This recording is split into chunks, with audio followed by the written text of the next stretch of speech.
I'm Ryan Durbin from RD Ceramics, and I'm located in Southgate, Kentucky. And I'm Becca Otis from Five Lines Pottery in Monroe, Washington. And welcome to Wheel Talk.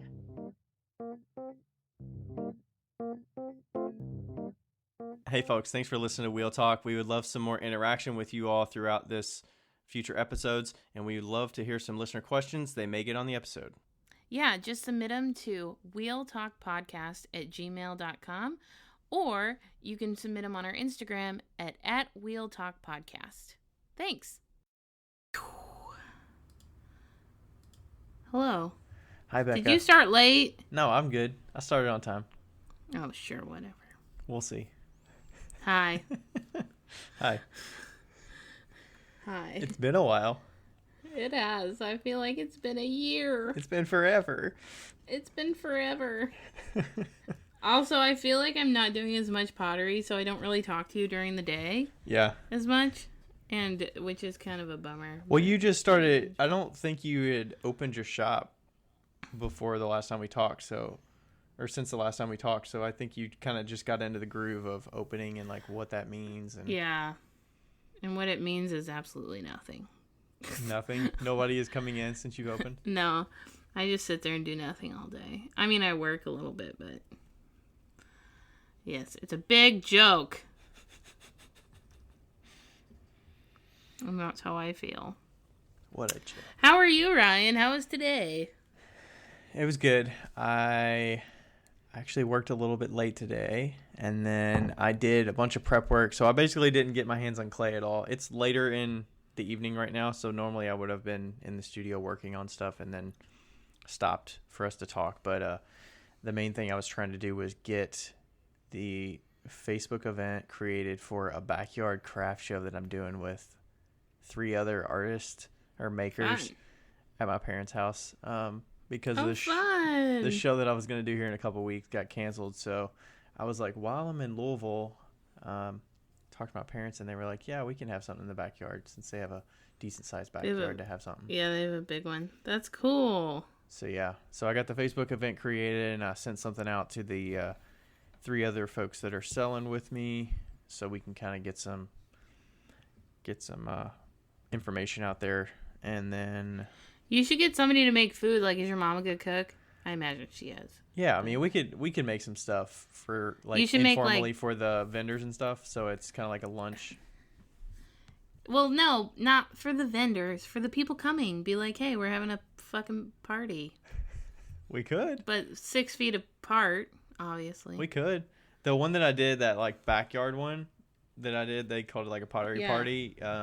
He smoked brisket or something for many hours. We don't have a smoker. Well, you don't have to do that, but you know what you could do? You could throw a pork into the crock pot and do pulled pork. It's so easy. Could. Or maybe that's what he did. He did pork. He did pork shoulders or something like that. But yeah, that's basically what it was. By the way, anybody that's trying to make pulled pork, I could be wrong, but I like to put a can of beer in my pork. Really? It makes it... Yeah, it makes it separate. With the chicken, but I haven't heard that with pork. Yeah, it makes it separate better. And then you put barbecue sauce as well. So good. Okay. Also, all the spices. Like, who cares if it's pulled pork? I'll probably just delegate that to my parents and be like, hey, can you all like come up with a menu or something to figure out? We're having this at your house. She said let me know if you need any help. And I was like, all right. Of course I'll handle all the communications and stuff with the artist and... Your mom is so sweet. Whatever, so we'll figure that out. But yeah, it should be good. So that was kind of the thing that's been looming this week. Yeah. And I'm like the sole host person. So Rachel helped me with some graphic stuff, and exciting. We got that going. So yeah, that was the big plan for today. Other than that, I got a bisque firing kiln fired, and then I got a glaze kiln fired as well that I got started. So how's your new kiln going? Did you get everything replaced and everything? Yeah, I got the top element replaced, the brick at the top, and then, yeah, I did one fire so far with it. This is the second firing I've done. I kind of tumble stacked this one, so it's really pretty spread out. You were having an issue getting it up to cone 6? Cone 06.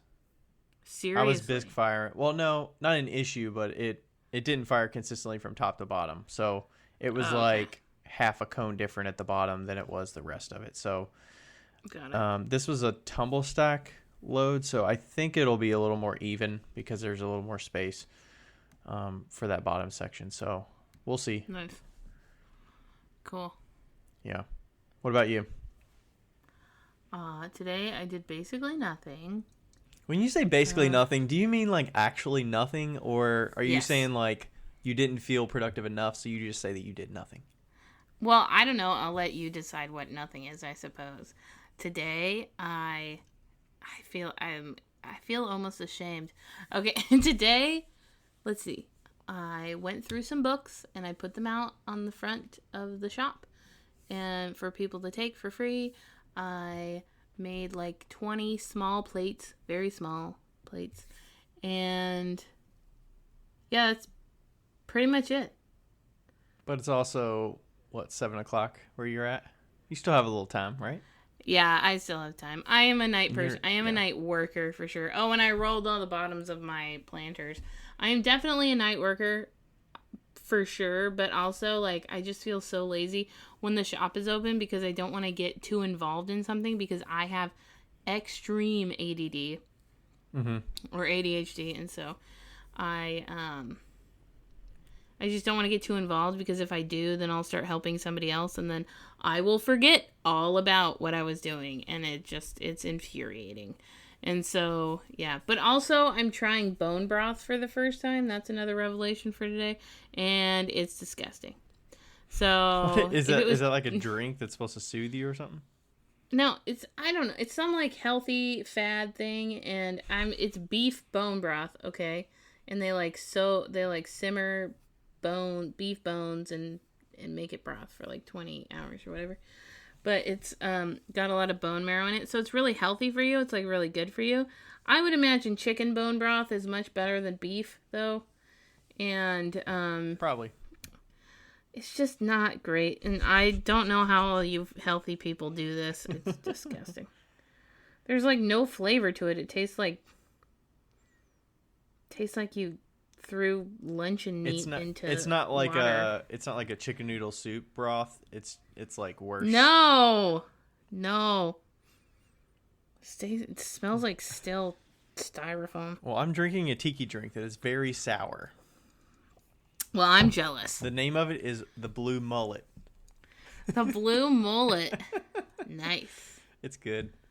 I made a first serving earlier, and then Rachel made another one, but she was like, "We got to get rid of this lime juice." Are so you going to it's be drunk very by the sour. end of this? No. Oh. I feel like I have my You're so best sad. podcast. I feel like I have my best podcast when I drink a whole bottle of wine during it. You need to chase your bone broth with some wine. Yeah. I'm cutting wine this month, so. Okay. Anyway, what are we talking about today? Can we do a listener question? I have What? a listener question that you don't know. I don't Yeah. know. Okay, so this one is from Barbara Stoneware on Instagram. That's a good name, Barbara Stoneware. All right, it says. Also, I think is Barbara... Oh. Do you know who this is? No, I was just saying, is Stoneware her last name? But then I realized it's probably a Barbara Stone. Are you sure you haven't been drinking? No, I haven't been drinking. I'm completely sober. I don't know why I thought that was bad. Maybe her middle name is Stone. Barbara Stone Ware. Where? I was like, that's such a good name. It's so strong. And then I Or it's realized that hyphenated it or was something. stoneware, Barbara like Stone clay. Ware. We like your name, Barbara Stoneware. Yeah. All right, Barbara Stoneware. What was the biggest surprise you had when learning about how to run your business? One of those, holy crap, I didn't realize I needed to do that kind of thing. You go first because you've been reading this for a while. Ooh, I mean, I just read it like 5 minutes before we recorded, but Perfect. You've had more time than me. I would say the complexity with like paying sales tax and vendor licenses, and because I'm right in Northern Kentucky, right on the other side of Ohio, so I have to keep up with Ohio sales tax and Kentucky sales tax and like paying those at the different times based on when they're due. And there's some headache going into that. And then I like sold once in North Carolina last year, and I still have to file zero sales tax to them like every single month, no matter whether I sell there or not. And it's kind of crazy, but yeah, that's something you got to keep up with and like scheduling. And I think I need to pay my Kentucky sales tax here this week, actually. What about you? Let's see. I mean, I knew I had to pay taxes, but the whole like scheduling and figuring it out part. Oh, yes. I want to... That's hard. I feel like... Well, just from a background, like a background, I've been in small business and large business for... I was in it for a while before I started my own business, so So there was a lot that I kind of already knew before I started. Like the taxes was no surprise to me. It's annoying, but it's no surprise. I think I would probably say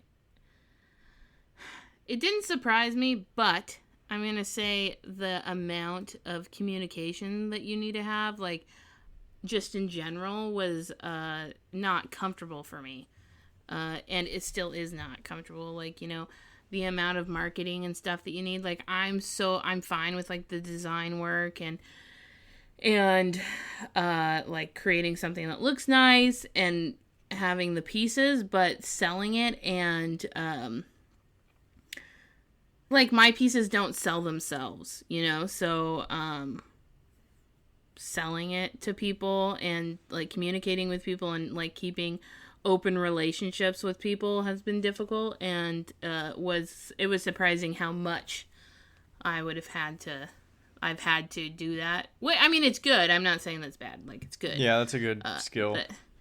Yeah, it's like a great skill to have. I just wasn't prepared for that. Like, I'm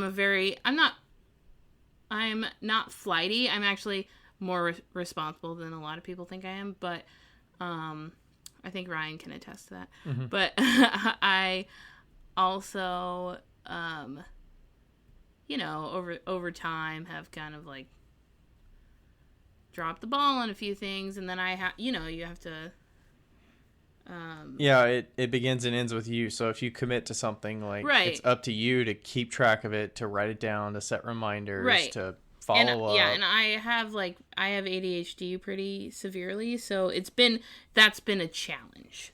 It's not that it hasn't been overcome per se, but it's been a challenge. So, do you want to hear a listener review? Oh yeah, I think this might be one that you might like. I love this one. I'm not gonna say who it's from. You should. Okay, JDub17, which we don't know who that is. So, is that their last name, Dub, or? I don't know. It says, I really like this podcast and the subjects talked about. However, I question advice given by Becca often, and her manners need a little refining.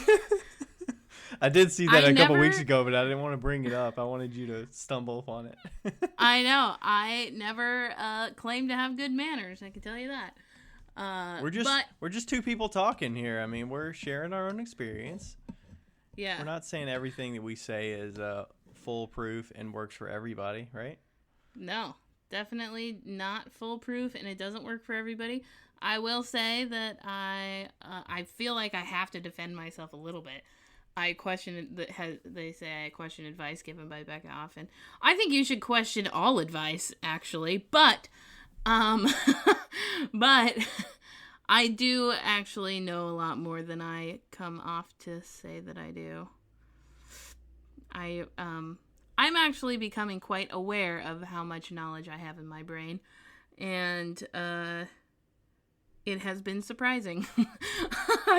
I've been working with somebody at my shop and trying to teach a lot of the stuff that I do, and I didn't realize that I do so much. And so you do not have to take my advice. That's totally fine. I am a unique person, and so my advice might not be for everybody. And some people, I think, when they listen to some piece of advice or whatever, like, they could be given a glimpse of like what you mean, and you don't have to spell everything out for them, and they kind of get the idea and know how to adapt it to what they need. For me, I might be an over-explainer for some stuff that I talk about. I might over-explain and give too many examples, and like, okay, we get it. So I don't know, maybe that could be it. Oh, you didn't tell me XYZ, so I didn't really think your advice was good or whatever. Well, I mean, I think it's fine. I think a lot of my friends who give advice don't have great advice, so. But I think that is a fine feeling to think. But yeah, I would encourage everybody to do their own research and to work it out on their own. We've had our own experiences, and I live in a completely different world than Ryan does, and that's kind of why we do this, because we do have different perspectives. So. Right. Yes. Cool. Okay, what are we talking about? All right, so we're going to talk about how we diversify our income, our revenue streams.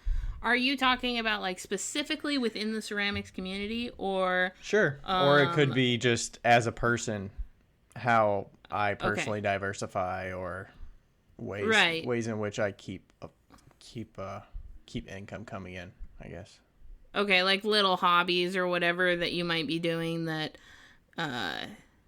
might be bringing in a little extra moolah. Sure. Yeah. Okay. And this kind of spurred from I saw a video from John the Potter, and he was talking about kind of the number one advice he would have for like small business owners is to multiple streams of income, and that's kind of like where this spurred from. So, yeah, go check John the Potter out on YouTube. Yeah, he's great. He's a smart man for sure. So, what are some ways in which you diversify? Maybe we can talk about specifically pottery. Okay, and then we'll branch out from there. Okay. Well, I think that my life is pretty much diversified. Like, I had to diversify. So when I opened up the studio, I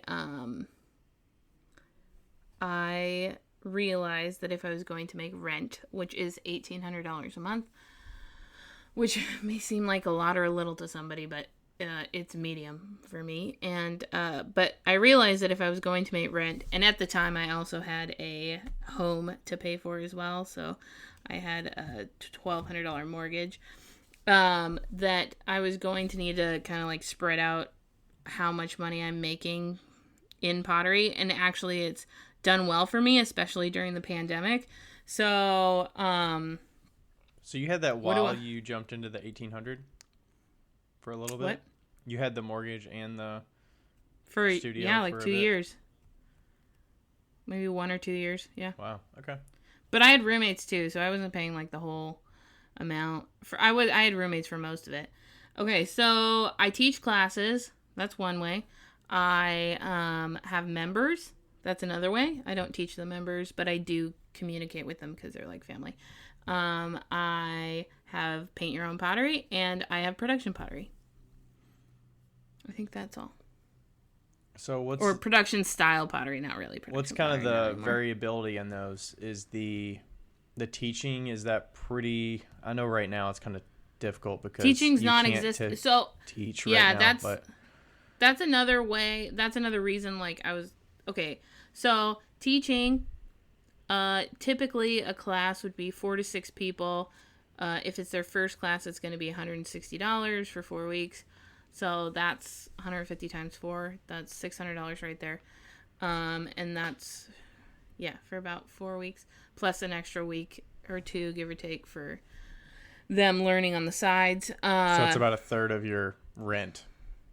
Yeah, for that month, if I have that many people. Weeks. Yeah. And if I do the class, like classes, I don't keep up on classes as much because it's just been really unstable, especially now with COVID and in summer and just life. And then members, I have about 10 members that are really consistent. And so that's like $1,000 a month. So they pay $100 a month. And I'm basically not doing any work. I'm working for them. You know, I'm loading kilns and That's a pretty good studio fee though, right? If you're renting, Yeah. compared to other places that I know of local to Cincinnati, you're paying like $300 for a half studio, and you put stuff on Right. carts and they fire it for you, but you're just getting the studio space with a wheel and shelving yeah. for like $200 or Yeah, $300. if they use it to their full advantage, it is a killer deal. What about the clay and stuff? Clay is $25. Okay. So $25 for a bag, and that includes firing and stuff and glazes. So that Is that the only supplies me. materials and supplies that you're selling? Yeah, pretty much. Okay. I don't really sell the other stuff because in your first class you get a toolkit, and then I just let them buy their own stuff. But if they want me to pick something up from the, the supply store, I will. And then members give me about $1,000 a month if everybody's kind of consistently going, and then paint a pot, which we've talked about, but paint your own pottery during regular times is like, I don't know, $1,500 a weekend, and then production pottery, which in the summer, if I'm doing Leavenworth, is about probably about $4,000 to $5,000 a month in the summer. But now that COVID's happening, so this is what I mean by it's great to diversify, because then you have things to fall back on. So what I've fallen back on now is members who they've continued to pay, and we all socially distance and all that crap. And then I'm not actually doing show like Leavenworth, but I am selling online, which that's the production pottery end, I suppose, or the studio pottery, or whatever you want to call it. That's that end, and I'm not making a ton of money. I'm just making enough to pay the bills right now. But yeah, so I've been able to. Had I just gone in and done paint your own pottery, or just done production without classes, then I would have not survived COVID. So yeah. What about your wholesale? How does that fit into that? Oh, I guess wholesale. I was kind of like putting that in production style work. Yeah, wholesale has been consistent for the last couple of years. So, and like it's less because of COVID, but right. But I don't have very many wholesale clients. Like, I kind of have been sticking with just a few, but they are the ones where they pay you like right at the right time. I love that about wholesale. It's like, and what's great about it is that if you need the money a little early, you can bust your ass, get your stuff done, and then you get paid a little earlier, Right. So it's kind of on your timeline, which is nice. Yeah, that is nice.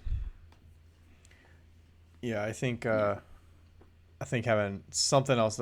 So you ramp down on the production so that you can ramp up on the online, so you can keep something flowing with actual pottery sales, and that's where you were able to shift. And during the winter, I don't necessarily need to make pottery. That's not something that needs to happen, especially when the paint your own pottery is going strong, because that kind of flows up. It fills the income gap. So is that even when you're trying to build inventory for the later parts, or? Yeah, I mean, I just did not succeed at building inventory this last year, so we're just gonna. I remember, weren't you planning for Leavenworth or something? You were gonna have a certain amount, or trying to? Yeah, that didn't happen. Yeah. But also, I would like to mention that I don't run my business on a profit basis necessarily. So there's a lot of people that, like if you had a partner or if you had a family, you would want to, or a business partner, you would want to make as much profit in your business, and then you're paying a lot of taxes for that.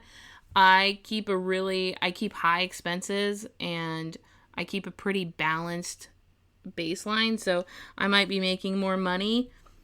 I might be making more money, but I'm spending more money. And I don't have a life, so most of my life is in the pottery studio. So pretty much everything that I use is an expense.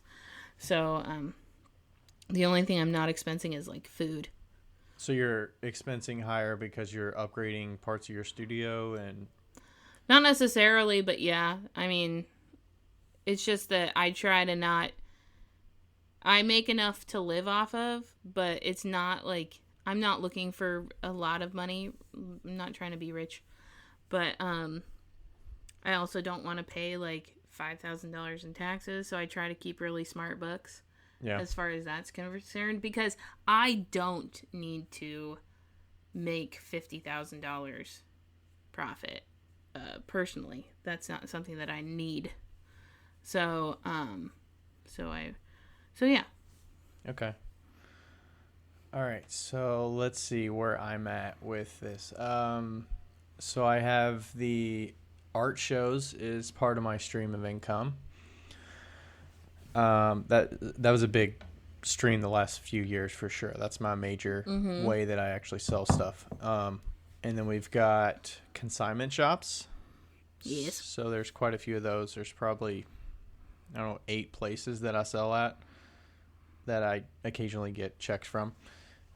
And then there's some wholesale in there.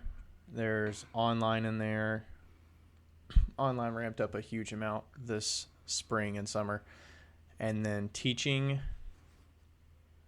has been slow during the spring and summer because obviously there's no in-person things going on with classes and stuff. So we actually just started back up this week. Yeah, that was a big thing that happened on Monday is we just started back classes in person. Oh, yeah. Yeah, that was weird. You have to wear your mask the whole time? Yeah, so my mask was nice and dirty by the end of it because I kept fiddling with it. Honestly, that's why I'm like putting off classes as long as I can, because I'm pro mask, mask. But keeping it on while you are teaching somebody is really hard for me. So. And then there was a whole like, I don't want to get too close, but also like if they're learning and they're fine with it and they want you to show them something, if I can't like touch your clay or like hand on hand so I can like show you the pressure, then it's hard sometimes. So I was like, you know what, can I try this? And I like asked them before I tried touching their stuff or made sure. Have you ever when you teach, do you do it with them? I've like next to them. Yeah, like I've found that to be super helpful. And that's a way to not have any physical like touch with the person is do a piece right next to the other person and like show your hand motions so that they can copy them while you're doing it. I have done that with the way the layout was now. Everybody's so spread apart and the placement of my wheel, it's like they're facing me. So it's hard to see in reverse without being right next to me. What? Get a mirror. But they're facing me. What's a mirror? Oh, like a mirror for the side of me? Or something. Couldn't it reverse it if it was on the ceiling? Like one of those lab mirrors. Like, like the chemistry ones that hang from the ceiling. I wanted one of those really bad. So then you can look up and then see what you're doing with your hands. Yeah, that'd be weird. I don't know. It's not my space, so I'm kind of like in the space, and I'm like, I'm at this wheel, and you're at that wheel, and totally. So it was like, come over here and like watch me show you how to do this one thing, and that's kind of what we did. But yeah. So that's the teaching. Actually, I did do a little bit of online teaching with the Instagram classes the last month or so. So that's still going on a little bit, and then there is more like one-to-one, I guess, direct, just people reaching out through Instagram or Facebook or somebody I know locally or whatever that buy stuff. So those are the main revenue streams I have. And I run on a different model than Becca. I don't pay myself at all, so all that money that gets made basically stays within the business. Yeah, so I made, Which you don't have to pay yourself. You have enough. yeah, I made a good amount of profit last year, but I don't know that for tax reasons if it would even matter if I paid myself, because that money would still be additional income, whether it's the business income or my personal No, income. it wouldn't matter. You're a sole proprietor, so the money that you profit and the money that you draw out is the same thing. Yeah, so they kind of cancel, and yeah, I didn't really want to set up another account just for holding money. So yeah, so that's the way that I make money, and it's obviously shifted a lot during COVID stuff. Looking at my sales and whatnot, it's online is like 65-ish% of my sales for the year so far. Wow. Last year it might have been like 10 or 15. Yeah. And I'll tell you what, people had to figure out how to do online this year. yeah, definitely. It was a what is it when they say like fly or crash or whatever? Sink or swim. Yeah, it was a sink or swim situation. Well, a lot of people, I guess, they were like, well, art shows aren't happening. I guess I'm just not going to do any art shows the whole year. And then I don't know. I think it's just based on personality, like what they want to get out of it. If they just see it as too much work to learn a new skill like online, or they don't want to have a shop, or, they're just like, oh, I don't even want to risk it. And then they just don't get motivated to make anything because there's no goal for like, I'm going to sell at a show. Yeah. So I'm not going to make anything, or... I certainly don't sell online super well, but I would, from an outside perspective, I see a lot of people saying, I'm going to start selling, and I think that they immediately expect something to happen. And I feel like the only reason that I have done well-ish selling online, not even really great, just like good-ish. The only reason that I've done goodish is because I've developed a community for the past like 6 years. Yeah, you've put in the work, and you've leveraged it when you need to, like flash sales. When you do a flash sale, yeah, which could be seen as another form of income for you, oh yeah, is like, hey, you've built the rapport with people. People know what to expect. Yeah, they know your personality. They know what they're gonna get, and yeah, you can call upon them when you need something to sell. Yeah, yeah, for sure. I think that I just I don't know it.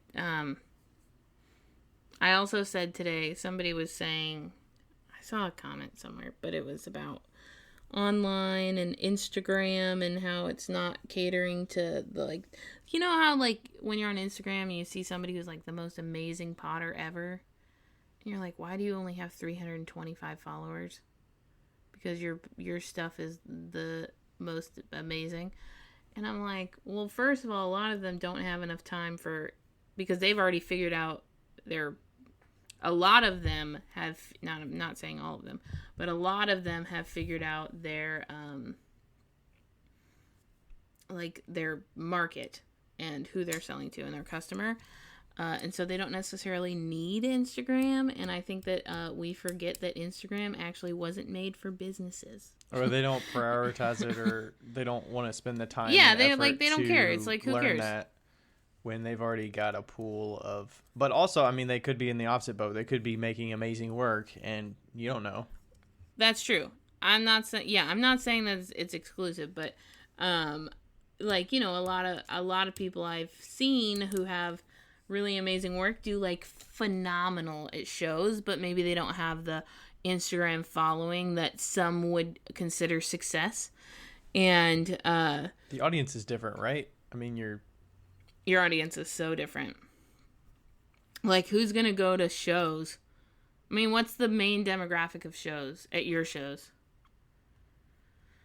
Like walking depends around. on where the show's at, but I would say probably like families or older adults. Yeah. And what's the demographic on Instagram? Most of it is probably 20s to late teens to mid 30s. Yeah. And I would say even we're not even doing, like, you're not doing intense shows. Like, there are people out there that do Yeah, I'm not doing like crazy. $400 art shows that are Yeah, they do like crazy shows, like that you and it's travel super 10 hours competitive, to, and and it's super like serious, and they get butthurt if things go wrong, and like it's like it's their total life is doing shows, and like they live in campers and they go around, and that's just what they do, and so for those, I would say from what I've seen is those shows demographic is slightly higher, so maybe not the Instagram crowd, and so that's what I mean, you know. not that they couldn't benefit from Not that they an couldn't benefit from it, audience on Instagram, but yeah. but like also, do they have the time for it? Because I feel like I don't have the time for Instagram, and I actually have a lot of time just generally. It's a lot of work, and is their gain gonna be more than the time invested for that? Yeah.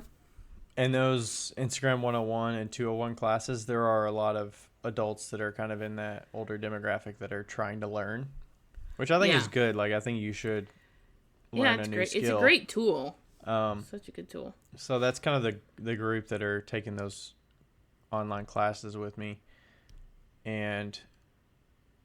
But also what works for me and what I would instructively, what I've found success with might not work for you. Maybe you have a different medium, or you don't want to be teaching how-to videos or whatnot, and that just doesn't work for you, or you don't have the intent to talk about that stuff. What's another way to do, like, make money doing pottery that we don't do? You could do like clothing or apparel or something like that.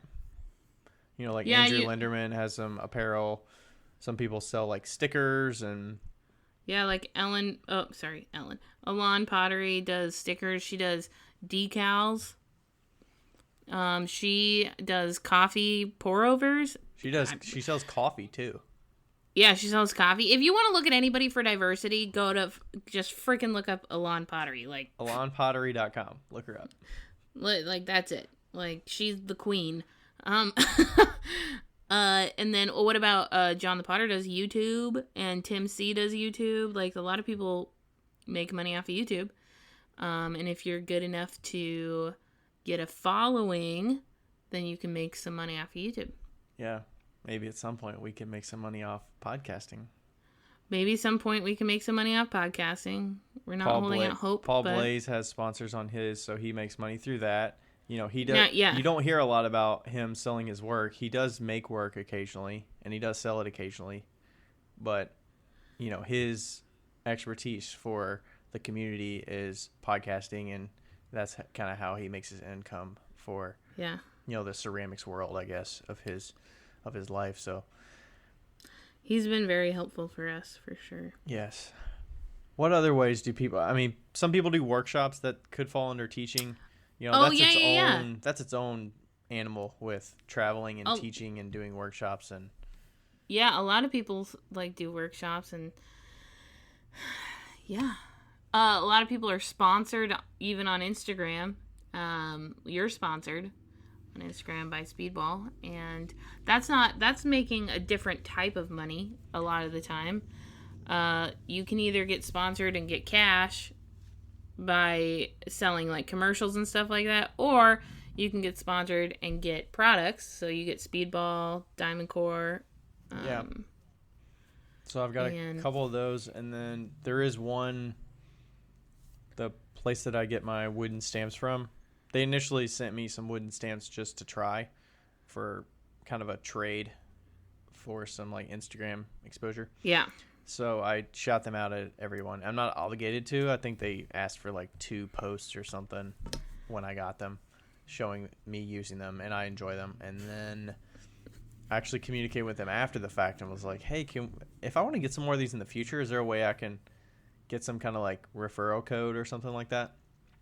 So I got a discount code that I share occasionally with, my exclusive code on it, and then people get like a percentage off, and then if they hit a certain number, they'll get free shipping too. So Like that's another way that you can get a little kickback. And I think I get like I get maybe 5 or 10% from each of those sales if they make a sale using that code. So that was going to help me like buy more in the future. Yeah. That's a more roundabout way. I mean, it's harder to come across things like that. You just got to kind of be open to partnering with some products and people that you like. I mean, that some of those accounts, like, I don't know, Archon mounts and stuff like that, don't they have like Kevin Kowalski and some of those people have discount codes? I can't say his last name because I say it wrong every time. Sorry, Kevin. Yeah, they have like discount codes or referral codes that I should have asked because I just bought an Archon mount, but I got it from Amazon. So those are kind of like affiliate codes that I'm sure those people get some kickback for using. Yeah. A lot of people do reviews too. I wonder if there's any potter that does like reviews on products? Like a product review on YouTube. Can I be that? I want to be that. I've seen some kiln reviews and stuff like that. I don't know if they're like sponsored or whatever, if they're just doing it for fun. I want to be a product reviewer. I would probably get fired. Can you imagine me being like a product reviewer for like the Giffen grip? I'd be like, I mean, it's fine. I wouldn't use it, but it's fine. You start your own line. Becca's pottery review. Becca's? I don't know. You'd have to come up with a clever name, but. Yeah. Reviews by Becca. It's okay. It's fine. Everything's fine. That'd be so great. By the way, I do like the Giffen grip. I don't use it, but I do like it. So yeah. It's okay. Everything's fine. Okay, now I'm gonna have to start doing that on TikTok. TikTok. How's that going? It's going pretty well. You're gonna get some exposure on TikTok, and then you're gonna be a clay influencer. I hope so. It's fun because it's fun. It's really fun to do something and not not try to sell stuff. Like when I did my flash sale, I did put that up, say, hey, like I'm doing not flash sale, but hey, I'm doing an update. Like these will be on the update. But it is really fun just to do something for fun because my Instagram is not that, Plus, you get to do a lot more like editing of it and piecing it together. Yeah. So if you like that, I got a video that went viral. Really? It sounds really dirty when you listen to it, but don't see it. What the video's about? Yeah, it's me throwing a bowl. Okay. Why does that sound dirty? You're throwing a bowl. Because it's like the process. I was like cone up, cone down, like it's not. I'm not gonna say it on here. Yeah. But if you want to find it, you can try and find it. I think I saw that one. I think you probably did. Yeah. But I got like 150,000 views on it. Holy crap. Yeah. I mean, that doesn't mean I'm famous or anything, but it was kind of exciting. I haven't been on there forever. I tried to download I also got like 150,000 views on one of my cats. It was such a dumb one. I'm like, you have no idea. It's just like, okay. Yeah. So, but yeah, it's been fun. I mean, you know what? That could be, you can actually make money off of TikTok. Like a lot of people make money off of TikTok. Yeah. And a lot of people make money off of Instagram. I think it's harder. It's really hard. And it is a lot of work, but people do it. Yeah. Plus what work goes into actually communicating with those sponsors or people trying to get you to do something. Yeah. What other ways? Are there other ways outside of clay that you make money, whether it's selling some stuff or... Well, or personally... Do you sell paintings at all? Sometimes. I've sold a few paintings, but not really a lot. It'd be fun to make that something, though. But on the flip side, what I do is I give out short-term business loans to friends and make money that way. Yeah, so they pay you back with interest or something? Yeah, at a high interest rate. So I know everybody's like, Becca, how could you take advantage of your friends? I have literally had a friend come to me and say, can you loan me this money? I don't want to pay the bank this interest rate, but I will totally pay you this interest rate. So, they were like, I'd rather give you the money than give the bank the money. And I had the money to give them. So that's what happened. So no, I don't take advantage of my friends. I never choose the interest rate. People would still probably say that I'm taking advantage of my friends, but it's a mutual thing. I promise. But I mean, some of that stuff is never loan friends or family money, right? So it's like if you choose to, hey, you're getting interest on it, so it's always make a contract, make it legal. Sorry,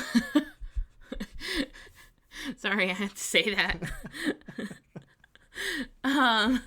Yeah, even if it's your friend, I've thankfully had none go bad, but so that's a way that I make money. I thought about getting into like retail or not retail. I thought about getting into property investments, but I haven't. Did you make some good? Did you get some equity in your house before you sold it and all that good stuff? Yeah, I got probably 70% more. Wow. It almost doubled. Nice. How long did you have it? I had it for 5 years. Wow. It didn't really almost double. It probably like a third. A third. So you sold it at 133% of what you bought it at for? No. I sold it for $260 and I bought it for $150. So I made $90,000. I don't know what that percentage is, but it sounds pretty I don't high. either. It's probably like I don't either. 160%. It's 2/3 because we'll round it up to 100,000. It's 2/3. Yeah. So yes. Nice. So you made some money on that. Yeah, and not that I can touch any of it, but I made some. Yeah. Because we need to have a future. So I invest all that money. 401k money? Yep. How does that work when you are a sole business owner like that? Do you have is there private companies that do that? Well, so it's different. So when you are your own, it's a Roth. Roth 401k, yeah. Yeah, it's not a Roth IRA or 401k. It's not an IRA, it's a 401k. So okay. No, sorry, other way around. It's not a 401k, it's an IRA. So okay. So you are allowed to put $6,000 a year into an IRA, or I think it's $5,000 or $6,000 a year into your IRA. Unless you're a certain age. I think so, but and then that can like add up, and then I invest that money within the stock market. But so how'd you take your home stuff though? You had to. But something this year different because I didn't. it was a home? Because it was a home investment? Yes. So, okay. Here we go. This morphed into a totally different thing, but we'll just start with it. Let's start off with saying I'm not a professional in the finance field, and I really don't know exactly what I'm doing, but this is what I did. So, okay. You can put $6,000. I actually put money in last year because I made money off of the house, and I sold my house 2 years ago in, I want to say August. Or no, sorry, in November. 2 years ago in November. And you can have a one-time sale under $250,000 and you don't have to pay, there's a certain tax on it that you don't have to pay. That's like insane. Capital gain tax? Yes, that one, the capital gain tax. You can get that one time under $250,000. $250,000 of profit, or if you sell something for $250,000? Profit. Okay, so I feel like everybody now knows my financial history, and it's like weird, but I'm going for it.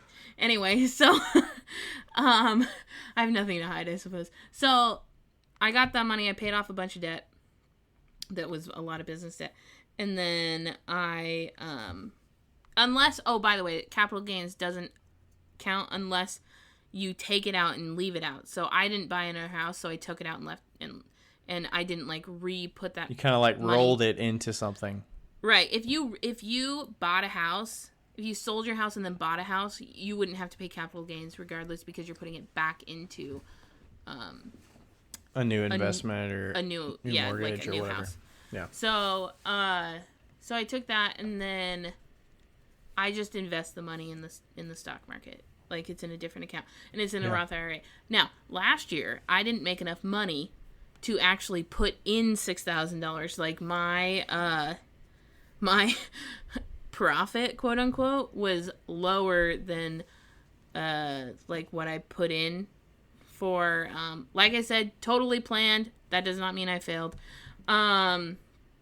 Was lower, and so I actually couldn't put in money into my IRA, so I had to take it all out. My accountant was like, you put too much money in.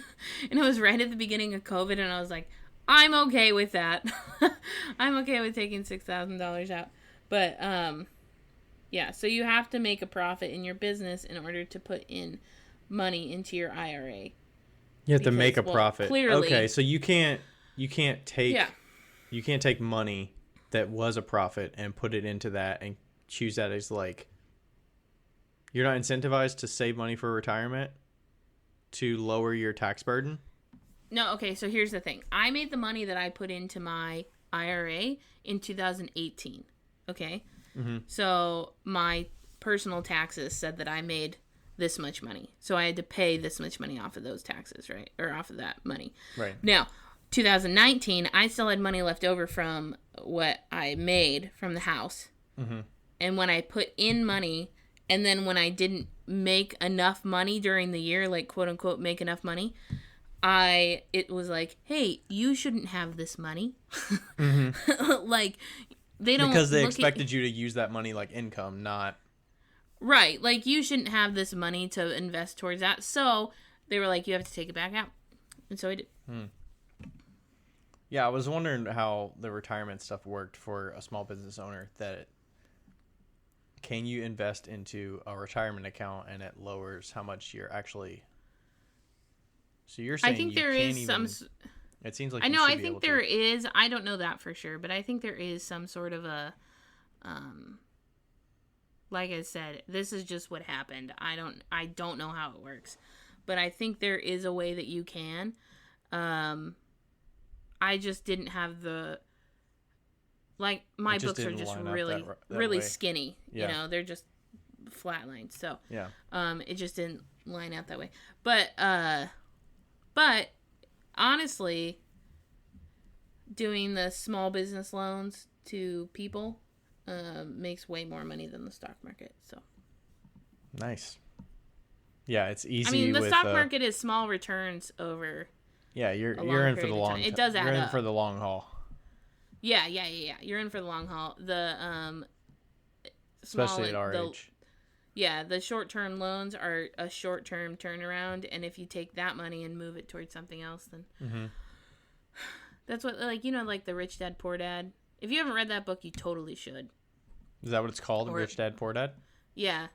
And he basically is like, you know, you can buy a house, which I did with no money down, and like, if I would have continued what I was doing and put $90,000 down on another house and then sold that house 2 years later, that is a really good way to make a ton of money. Like, just buying houses and selling, like, building buying equity. them low. Yeah, buying them low and selling them high. You don't even have to do anything with them.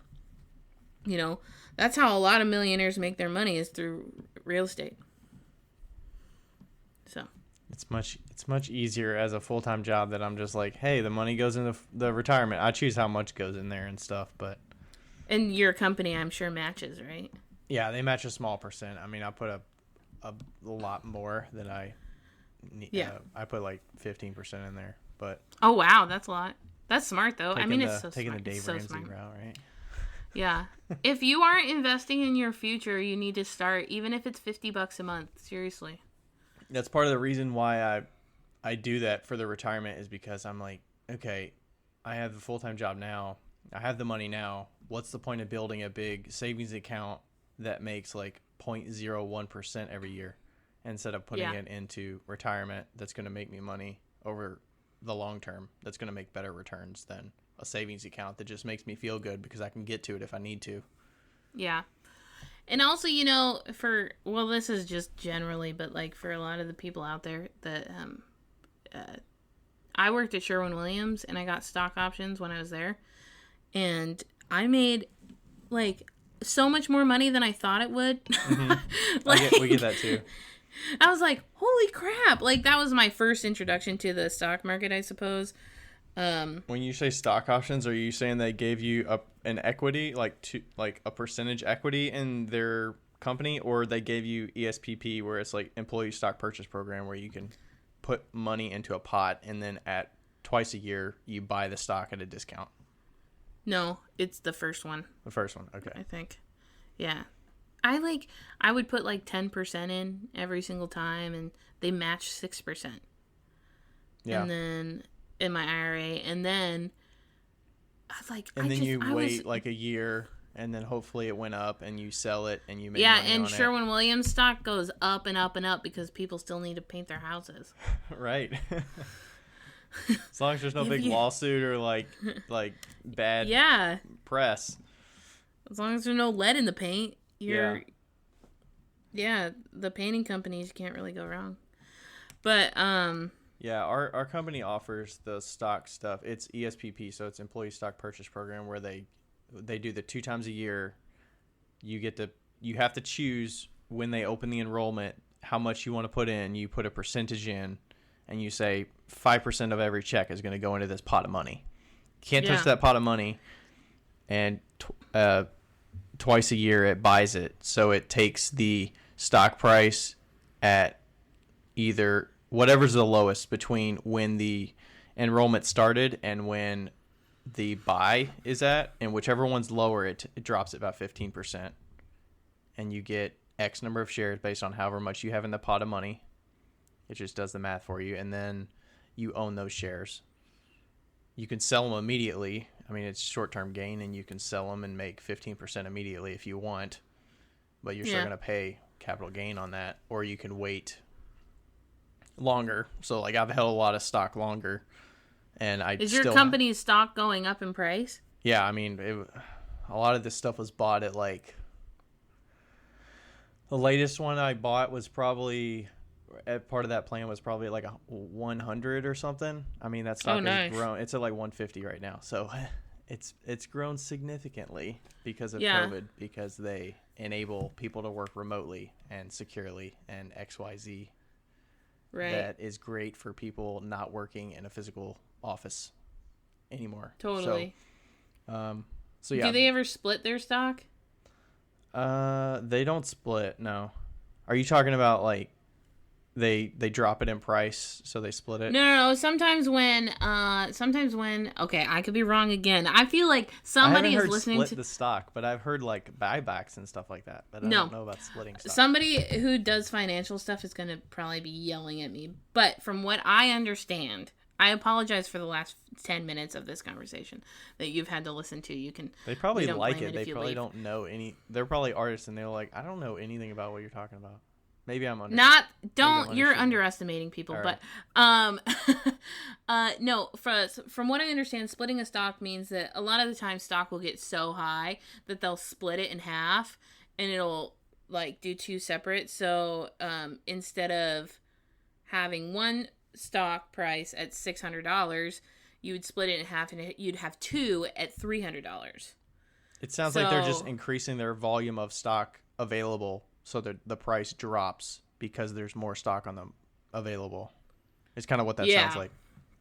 Yeah, but I mean, it can be beneficial because sounds like it's trying to make people able to buy it instead of like buying Amazon stock for $2,500 a stock. Yeah, I think so, and also it's not as risky, I believe. So when I started with Sherwin-Williams in 2013, it doesn't go back this far, but it was at like $250. Mm-hmm. Today the stock is at $579 a share. So it's like do you still have some of that? It's insane. Yeah, I do. Good. It's insane like the stock market is mind blowing. I wish I was smart enough to actually do it well. Like I actually am kind of like a scaredy cat. So That's why I'm pretty conservative, but if I do have money, I will put some money in there and like put it on certain companies and I have some invested, so it's like, well, if I'm not going to touch this for years and I'm not worried about it and I think that this company is good. Like I have some Etsy stock, for instance, and since they went public or whatever. you have Etsy stock? It's grown significantly in the last year plus. Yeah. Wow. It's wow. Or like Apple stock. Apple stock grows over time. Andrew got some Apple stock. So I've had you know, some of you that can for buy like a couple years. you can buy like a quarter of a share or like $2 of a stock, Mm-hmm. and you could make money. I'm jealous of all those Bitcoin people. I wish I would have gotten on that trend. So, yeah, some of those entry level apps that you can do that's not super crazy is like Acorns or Robinhood or something like that, where you're like setting aside $1 at a time or $2 at a time. Some of those have Acorns has like a roundup feature, so if you're at the gas pump and you get $20.68, it'll round up to the next dollar. Totally. And it'll put 32 cents in this pot, and then when it gets to $5, it'll invest that. Do you use Acorn? I do have Acorns. I haven't been using it in forever, so I just kind of like it was pretty stagnant. But I try to just keep my other stock stuff pretty. I don't know. I keep the money in that versus the Acorns and stuff. Right. So it's so exciting. Like sometimes I wish I would have gone into finance. I just love finance, and it's not even because I like money. I don't love money. Like it's not what runs my world, obviously, but it's just. I think there's so much to know and there's so much to the learn. The stock market is like a huge slot machine. It's like roll your dice and let's see if you won. But you're going to have to wait 10 years for it. Exactly. That's why it's like, okay, airlines are crashing in the last few months. It's like, which one should I buy a few of? Delta. It's like, which one should I buy some stock from so that I think it'll last the long haul? So, that's a good and point. Rachel I think has stock purchase as well for her company, so we do some of that with hers too. I think I would buy Delta. Because they're the only one with a union, aren't they? No, I mean Rachel's company has a union. Oh. I don't know. I mean there's a lot out there that they're pretty fluctuating, so you're like, I don't know. But yeah, these last few months maybe if some people did have some money, I put some money in. No. And bought some stock in the last few months while everything was down. On sale. Do it now. So, yeah. I haven't done it and I need to. Maybe not. Advisor. Maybe don't use money that is like from a debt or something that you have. Right. No, God, no, don't do that. Pay your debts off first. You still have to pay off, yeah. All right, we got very... that just went into... Very money in there, but... We didn't mean to do that, and we need to get somebody. Maybe we should have a talk with I know Heidi and Alyssa talked with a business tax person. That might be interesting to talk with about.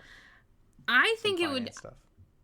I'm not sure I would want to talk to somebody in taxes as much as I would want to talk to somebody in financial advisory, like as a financial advisor, because then, I mean, you can learn about taxes and really. You should be. I think you should pay an accountant because they'll save you way more money than you. But a financial advisor, like your future is everything.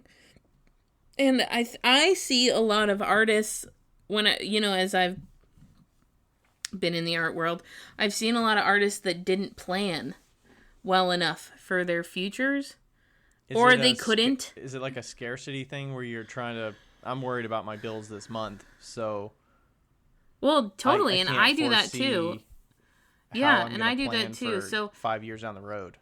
right, I think it would be like I got lucky, I got really lucky. I mean, yes, there was a little bit of skill involved, but that doesn't happen to everybody. I'm very privileged that like I was in the situation that I was.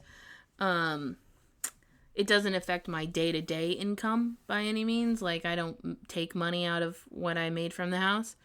But it would be interesting to hear what a financial advisor would say to the people that do live paycheck to paycheck, that aren't making a ton of profit, that still want to save for the future, and like, what's the best way? Like, is something like Acorns the best way? Is something like Digit the best way to save Or money for the long term? Or is something as simple as like having a separate account that they don't touch and they only put money Right. into it and don't take money out of it?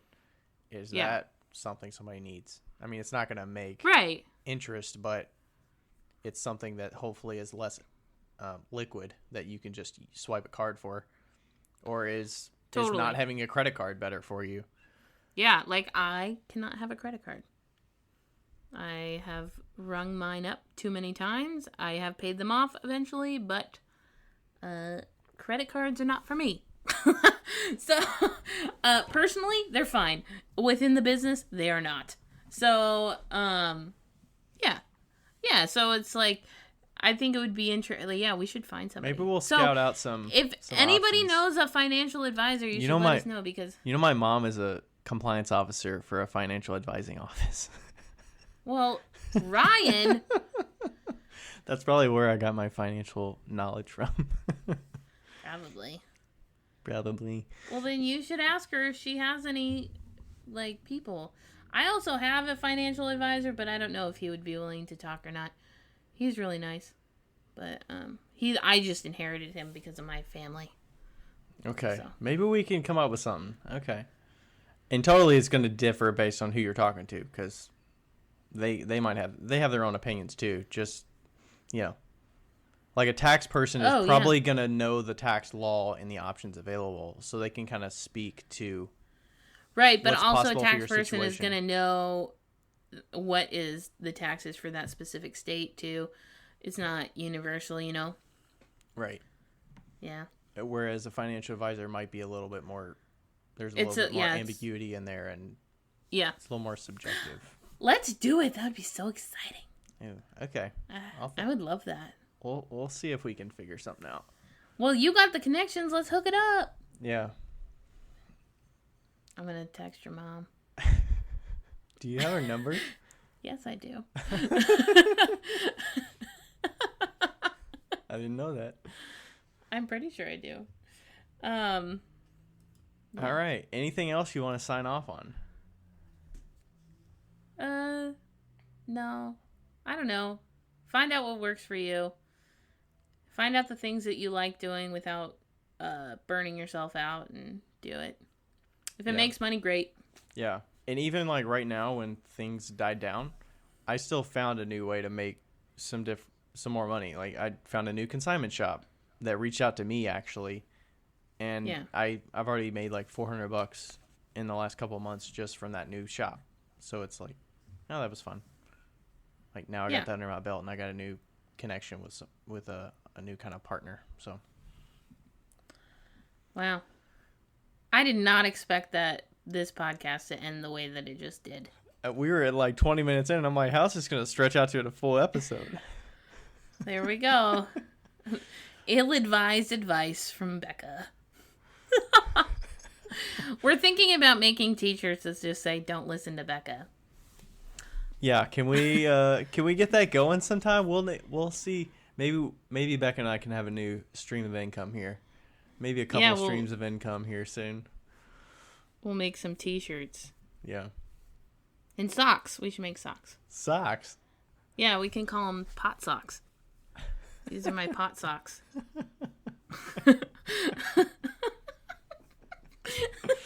All right. Should we end here? Yeah. All right. Thanks for listening, everybody. We'll catch you next time. Okay. Sounds good. Bye. Say bye. Bye. Thanks so much for listening to another episode of Wheel Talk. If you'd like to follow us on Instagram, you could find the podcast at Wheel Talk Podcast, or you could find myself at RD Ceramics. That's R's in Ryan, D's in Durban, Ceramics. Or you can find me at 5 Lines Pottery Studio. That's the number 5. And don't forget, share this with your friends, like us on Instagram, and don't forget to write a review. It helps us an awful lot. Thanks.